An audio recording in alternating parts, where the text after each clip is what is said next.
now is the time for the duplication to happen, for people to get trained and understand their roles and to be ready. You know, you want to have 50, 100, 500 people ready to do presentations and understand how everything works when this critical mass hits, guys. So the beautiful thing is it hasn't hit yet. But the timing is, you know, we're signing up people daily. And I'm sure you can see the new ticker on the website. I don't know if you've got DorrainINTL.com, but we've got it set up where all the new reps people can see right on that website scrolling across the top too. So you can kind of see the new people that are joining and see, you know, how we are moving, what countries it's happening in, and where momentum's taking place.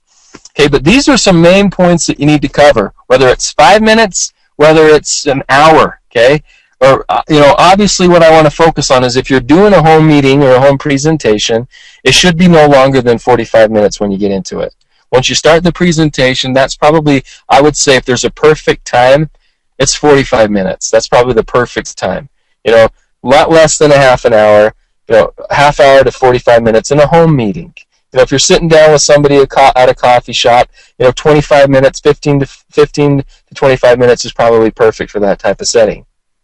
Okay, but in a home meeting, you need to expand a little bit more, and you probably want it to be about 45 minutes. It's not good to be an hour and a half.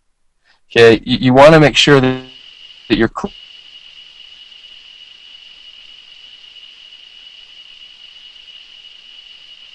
Thing that I want to mention, at the end of a present, I never ask anybody if they have questions. You don't want to do that. And the reason being is because if somebody does have a question during the presentation, I'll say, you know what, that's a great question. When we get done, let's talk about it. I'll answer that for you. And then I let everybody else in the crowd know that I'm not answering questions at that time. Now, when the presentation is over, you don't want to ask people if they have questions, because then, you know, there might be some people that don't have a question and they just need to get home. There might be some other people that are ready to get going. You know, we don't want, once again, to cause any doubt in their mind. And you might have somebody in the audience that doesn't really know what they're talking about, and they'll say, so prove to me that this isn't a pyramid scheme, or prove to me that this isn't, I mean, they'll say something goofy. Okay, and then now you got everybody in the whole crowd staring at you because you opened it up for questions, and they're all staring at you wondering how you're going to answer it, you know, and you might cause doubt in somebody's mind when it doesn't need to be there, because it's not a pyramid scheme. It's a legal network marketing opportunity. Okay, and so if what I usually do if people have questions, I'll let people know, hey, if you have questions when we're finished, let me let's chat. Let's chat one-on-one. So never open it up for questions, guys, in a big group setting. It's just, you're just asking for trouble. I've been doing this long enough. Once again, we're not trying to hide anything, but I've had some people, you know, when this has happened before, where just say, you know, some of us need to get going. You know, so somebody might have 15 questions, and they might be good questions, and they might not be crazy or goofy. But then there's another half hour you're sitting there asking questions when other people might have a babysitter at home that they need to get back to. Okay, so that's another key point in group settings, is you want to make sure that you never open it up for questions at the end of a presentation either. Close it out, then address people's questions one at a time, and then people can, you know, the invited other people, you know, can, you know, if they're ready to join, they can get their application filled out. Other people, if they need to go, they can go. If someone has a question, you can answer it. That's just a lot more professional that way. Okay, so there's some points to cover there. Okay, the process that we talk about is using standardized materials if you can get them. You don't want to just reinvent your own presentations, guys. You want to make sure your teams are using the same things, whether it's tools, or flip chart, you know, whether it's a recorded webinar that you've got downloaded on a DVD or different things. You want to tell your story or your upline story, create the urgency that we've talked about, and always, you know, if they have questions, use the power of third party for strength, and make sure that you've got the three-way opportunity to, if somebody's not there right in front of you to answer questions, to patch somebody in. Okay, so I'm gonna go out of this for just a second, just to show you this form, because it's kind of repetitive, some of the things that we're going to go over here. So this is the message. Now, here's two other points that I want to focus on, besides the seeds, besides everything else that we've talked about. Okay, when people are looking at an opportunity, they're usually asking themselves two questions. The first question is, do I like what I see? Do I like it? And most people do. They like it. Oh, yeah, it's pretty compelling. Sounds like you have a good product, a good timing, great opportunity. Here's the other thing that people are asking themselves. Do I think I can do it? So through our presentation, what we need to do is we need to show them how it's not about just them and their ability. And we need to show them that it's about the systems and that anybody can do this. Anybody can. Okay, if you're willing to follow the systems and use the tools. And that's why when we're doing one-on-one presentations, we preach that you should not present to your own people. That you should have somebody else, your upline, somebody else presenting to your own people. And then, but you need to be willing to pay that forward too, and do that the same thing for your people's people. You know, the reason I say that is because that's part of the system, guys. You know, I love when I'm sitting down at a table and I've got Sam. Let's say I have Sam here, and he brought me Susie. And so he invited Susie. We're sitting down. I'm telling Susie a quick 20-minute presentation, and telling her how, you know, I go through the basic concept, show her how the whole thing works, and then what I'm doing is at the end of the presentation,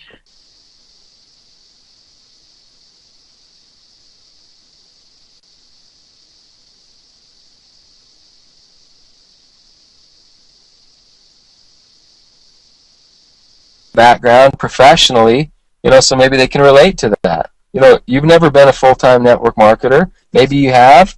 Okay, use the profession before the industry so that they can see that, you know, people from all walks of life are coming into RAIN. Then what you want to do is you want to share why RAIN. Share your personal experience, your results. Is it the product? Do you have more energy? Is your skin feeling better? Do you sleep better at night? Have you lost some weight? You know, what is it? What are the benefits that you've seen? And describe kind of your problems. Maybe it was that you were looking for something else, something to make some additional money on the side. Okay, you know, talk about your current situation and what's happened since you joined RAIN.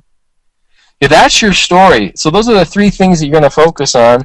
Is your story, the company story, as we've already talked about, focusing on seeds. And then, you know, how to make money. So if you talk about those three main things, your story, the company story, and how to make money. The company story obviously encompasses the product, you know, because that's all about the company, as we've talked about. And we're going to address the problems and show them the benefits as they're going through this whole thing. Okay, so here's some of the things that you're going to see in the packet that are going to help you. As you can see, this is on page 21. Guys, I'm here to tell you, we just keep adding and finding more tools and things that are going to be beneficial. And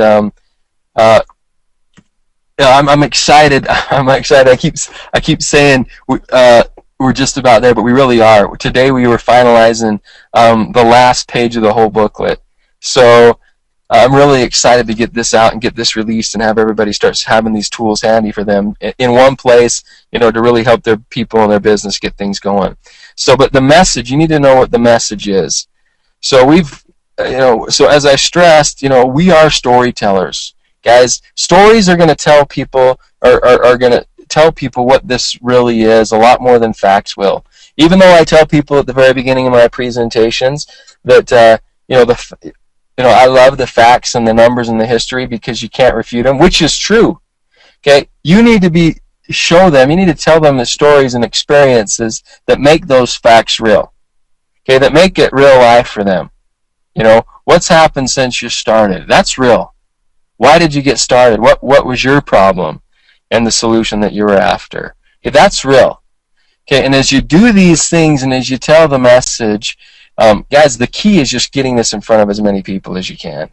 And as you can see, as we talked about the launch last week, your goal is just to get this in front of as many people as fast as you can. And let people tell you who's interested. We don't need everybody. But if we're not getting it in front of people, we're not giving people a chance to say yes or no. So we need to get this in front of more people. And we've got something that's going to be coming out in this booklet that talks about, you know, are you RAIN? And what does it take for you to be RAIN? And there's some things that you need to be doing on a monthly basis that if you're doing them, you are RAIN. And that's what we're going to kind of, and it's going to be kind of a little catchphrase that we're asking. You know, are you RAIN? Are you doing what it takes to really be RAIN? And And, telling the story is part of it. And how many times you tell it on a monthly basis, how many times you get people in front of this opportunity, it determines whether you really